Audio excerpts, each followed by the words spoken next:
सीमा की गुड़िया। मेरी गुड़िया कहाँ जा सकती है? अभी तो मैं इससे खेल रही थी।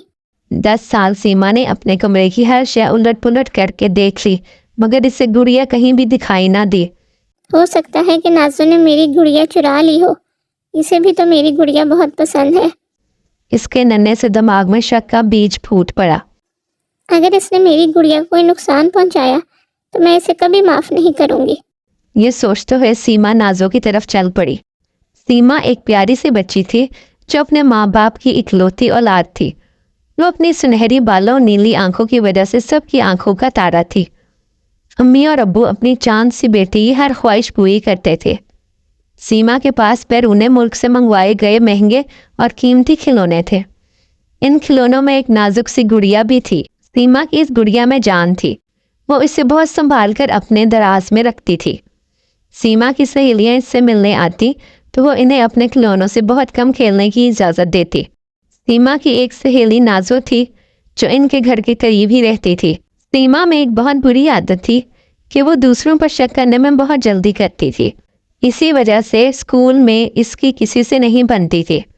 कभी वो किसी पर झूठा इल्ज़ाम लगा देती और कभी किसी पर बिला वजह शक करके कड़कती रहती। इसकी अम्मी इसे बार बार समझाती कि बेटा, बगैर तहकीक के किसी के बारे में कोई राय कायम न किया करो और शक की ऐनक से दूसरों को मत देखा करो, वरना अकेली रह जाओगी। सीमा इनकी बातों पर बिल्कुल तवज्जो न देती। स्कूल और ट्यूशन में इसकी चंद एक ही सहेलियां रह गई थी, जिनमें नाज़ो भी शामिल थी। अब गुड़िया की गुमशुदगी ने इसके दिल में ये बात डाल दी कि नाज़ो को गुड़िया बहुत पसंद थी, इसलिए इसने ही चुराई होगी। आंटी, नाज़ो कहाँ है? सीमा इसके घर पहुंच गई। बेटा यहीं खेल रही थी, कमरे में देख लो। ये कहते हुए वो बावर्ची खाने में चली गई। सीमा भागकर नाज़ो के कमरे में दाखिल हुई। गुस्से के मारे इसका चेहरा सुर्ख हो रहा था। नाज़ो, तुमने अच्छा नहीं किया।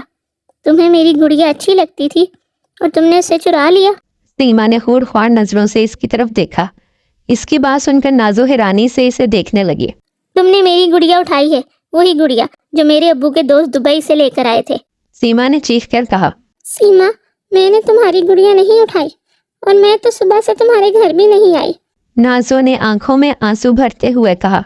तुम्हें मेरी गुड़िया पसंद थी, इसलिए तुमने चोरी कर ली ताकि तुम आराम से इसके साथ खेल सको। सीमा ने बाकायदा झगड़ना शुरू कर दिया। मेरा यकीन करो सीमा, ये बात ठीक है कि मुझे तुम्हारी गुड़िया अच्छी लगती थी, मगर मैंने इसे चोरी नहीं किया। नाज़ो ने इसे यकीन दिलाना चाहा, लेकिन सीमा तो शक की आग में जल रही थी। तुम कल सुबह मुझे गुड़िया वापस कर दो, वरना नताइज की तुम खुद जिम्मेदार होगी। सीमा ने इसे धमकी दी और घर चली आई। नाज़ो इसकी बातें सुनकर बहुत दुखी हुई। सीमा को इस पर भरोसा नहीं था। अब वो कभी सीमा के घर नहीं जाएगी। नाज़ो ये सोचते हुए अपने आंसू पोंछने लगी। सीमा, तुम अपनी चीजें संभाल कर क्यों नहीं रखती?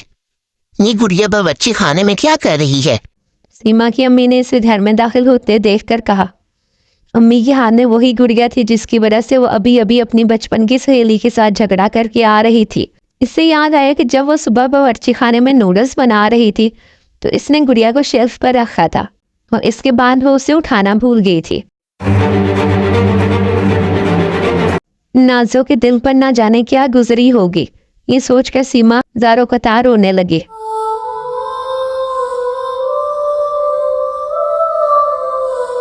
सीमा की अम्मी के इल्म में सारी सूरत हाल आई तो उन्होंने ना सिर्फ इसे डांटा बल्कि इसे साथ लेकर नाज़ो के घर चली आई।